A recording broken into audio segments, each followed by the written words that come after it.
FIFA world cup की तैयारियां जारी हैं। मेगा इवेंट का तीसरा ऑफिशियल गाना लाइट द स्काई रिलीज कर दिया गया। अंग्रेजी जबान में जारी किए गए गाने में अरबी समेत उर्दू जबान के जुमले भी शामिल किए गए हैं।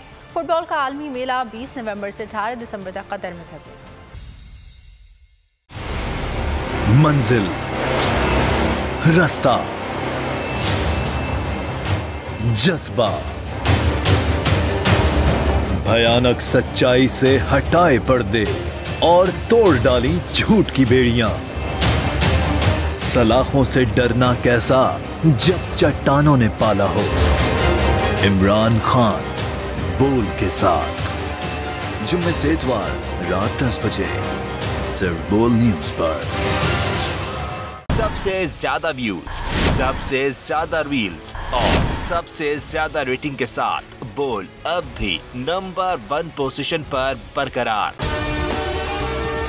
और अगर आपको हमारी ये वीडियो पसंद आई है तो लाइक पर क्लिक कीजिए, सब्सक्राइब करें और बेल दबाएं ताकि कोई खबर रह न जाए।